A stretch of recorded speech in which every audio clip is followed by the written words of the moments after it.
Now, General Mkhwanazi exposed Ramaphosa, ANC members, including the likes of Fikile Mbalula, and the likes of the Minister of Police, Mr. Senzo Mchunu. Now, let me remind you something. There's something that was explained by General Mkhwanazi today. Very, very much thoroughly explained. And that is, why did Mkhwanazi, why he went on social, he called the press briefing, right? Why on the 6th of July, he called that press briefing, which was termed as breaking the ranks, not following procedure.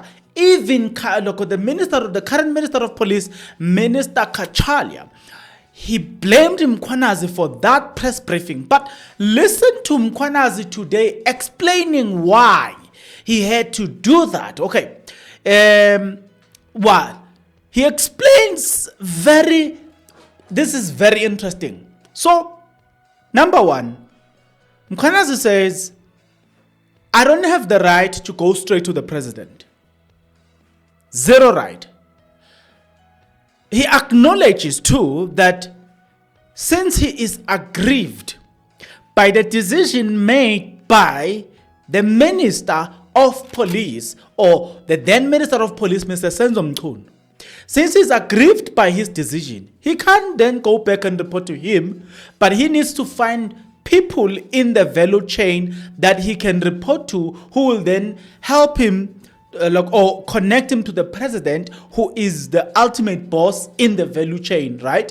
He acknowledges that. And it makes sense that no one in their ordinary and sound senses should have expected Mkhwanazi to report back to the very same person, the Minister of Police, whom he is aggrieved against. You know what I'm saying? So it just did not make sense. But then when Mkhwanazi explained it today, it just gives this clear understanding why he had to do that public media briefing. As of today, not only do I understand, but I support the decision even more.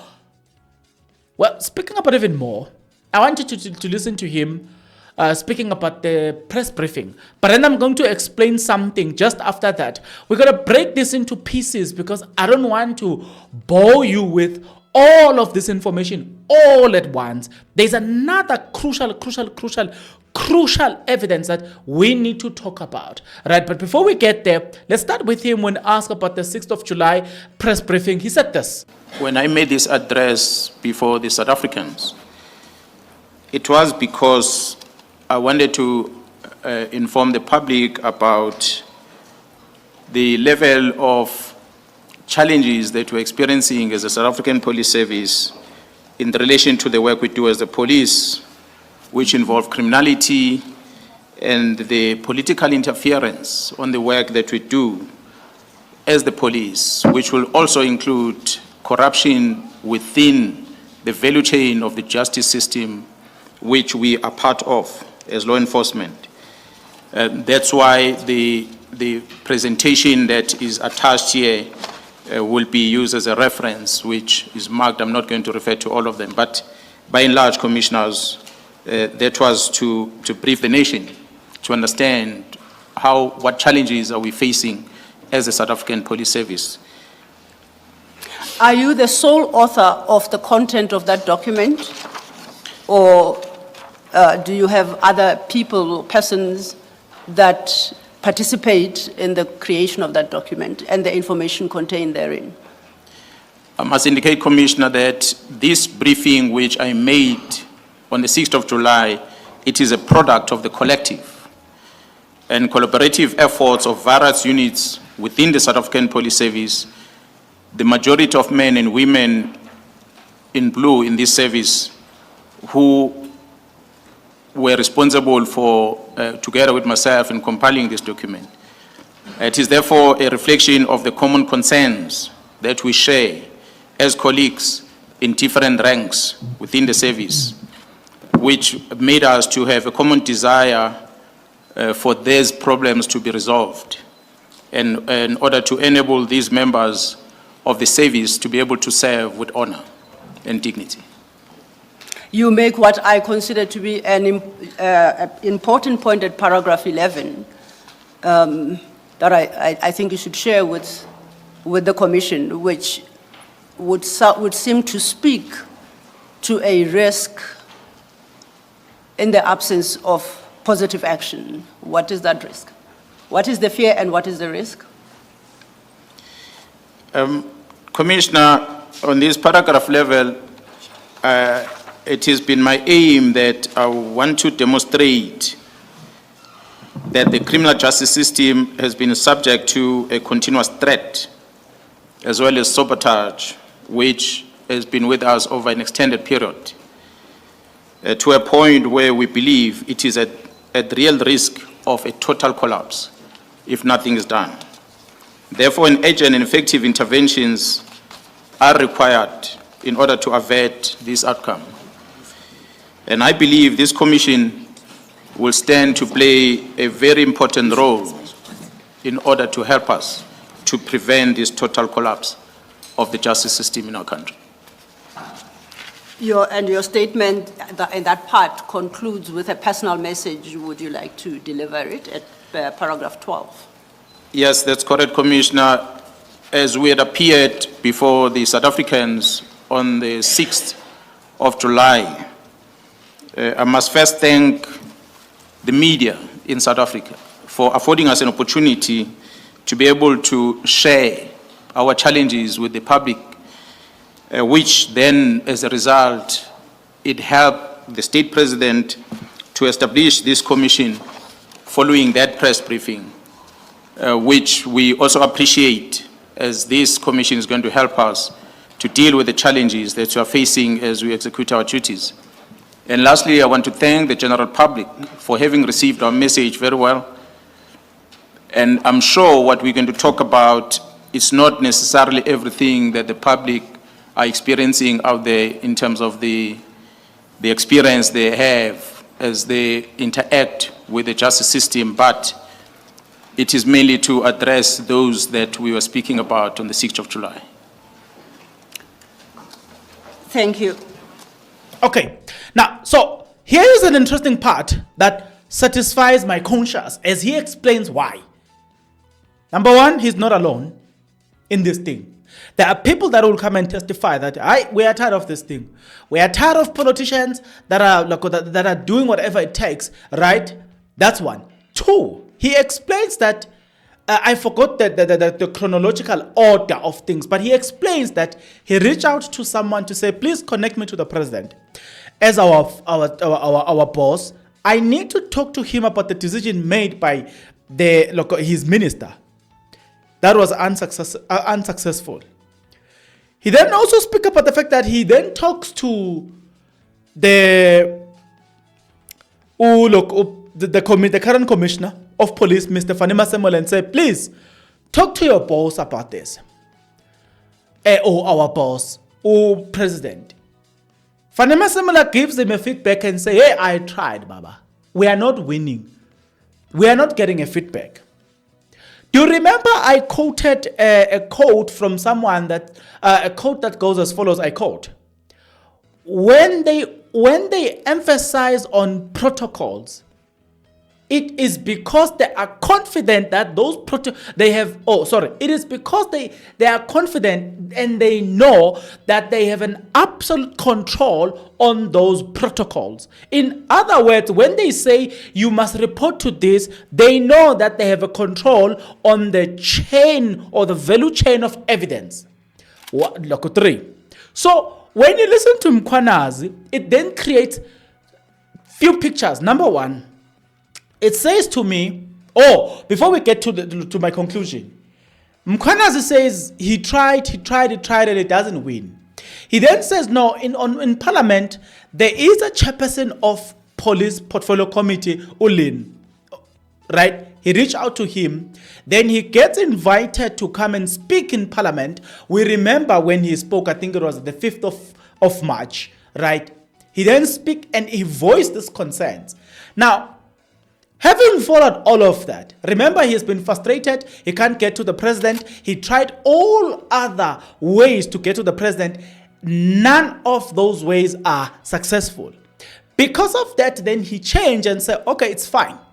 Let me now go to parliament and say whatever I am frustrated about. Let me go say it in parliament. And then he goes to parliament and he says it in parliament, right? Having said all of that in parliament, nothing is done. So seeing that he doesn't get to talk to the president, so he can ask and understand the decision as to why the political party, the political killing trust team was disbanded. Why is Minister Mkhunu doing all of this? He is not successful. Messages are being sent to the president as per the response that the police commissioner, Mr. Fanema Samola, he will give to Mkhwanazi to say, I spoke to the president, or the people that are close to the president, I'm not getting a feedback. In other words, the messages are sent, there's no feedback. So he then goes to parliament. So now there are two conclusions, or it creates. Let me close with these 2 points. There might be points under this point. Number one, messages are sent to the president, but Mkhwanazi doesn't get feedback. It creates this perception to me, or this conclusion. Number one is that the messages were sent there. They did not get to the president because the people who were around the president made sure that the president doesn't know about this. So all that they understood, Mkhwanazi was frustrated, but they closed the taps and make sure that Mkhwanazi doesn't know that. The president doesn't know about the complaints of General Mkhwanazi. That's one aspect. Two, from there, it tells me one thing, that if the messages reach the president, it means that the president was aware about all of this. He just did not want to act. So then we will have to establish between the two. But if the president knew about it, we have a right to suspect that he's part and parcel of the syndicate, because you know that the person is aggrieved about your decision, but you don't want to act, therefore you don't respond. So the president could only be saved by one thing out of this, and that is to say, if he doesn't know or he didn't know about all of these things, that's the only time it makes sense that the president must be excluded. Okay? So you see that part. Then we move to 3. 3 is that as a way of trying to circumvent the worst case scenario, he then goes to parliament, that he has that thing or that conversation that happened on an official parliamentary platform. You will remember in one of my videos, I asked that if people are complaining that Mkhwanazi breaks the rank, that position or that platform that Mkhwanazi used to say some of the most important matters that were said on the 6th of July, because he said it on their official platform, what happened? Nothing. People started acting only when he said it on his press briefing. Do you see what I'm trying to say? Hypocrisy at its best. We then had the likes of the ANC youth leader, as well as our Fikile Mbalula, complaining about how, because on the 6th of July, when they responded, they were very against Mkhwanazi. But when they saw the public reaction, they realized, we are isolated. They joined the public. So it tells you that even them joining the public, it is not because they are convinced, but it is because they have no choice but to join the public. It's not that they have an inward conviction of this. Right. With that being said, do you see then that politicians are hypocritical beings?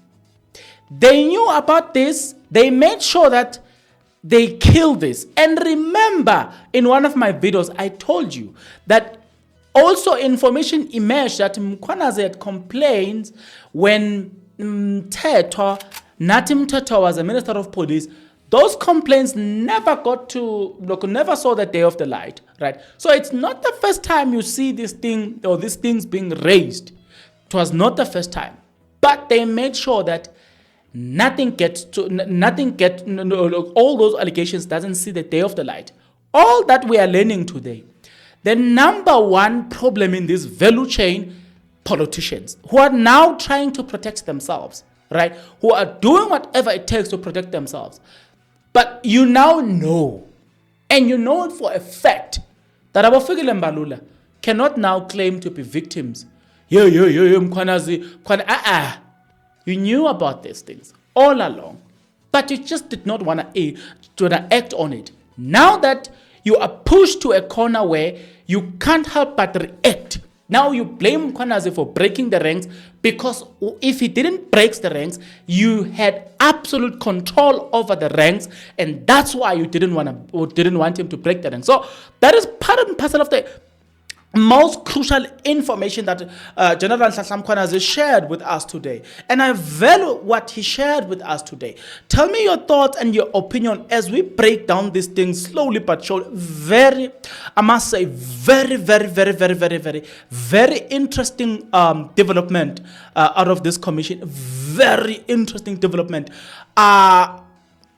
Okay, in the morning, we just spoke, we were speaking about the qualifications. There's nothing much that really, there's nothing much that Mkhwanazi was delivering in the morning. From the morning until after lunch, or until lunch, sorry.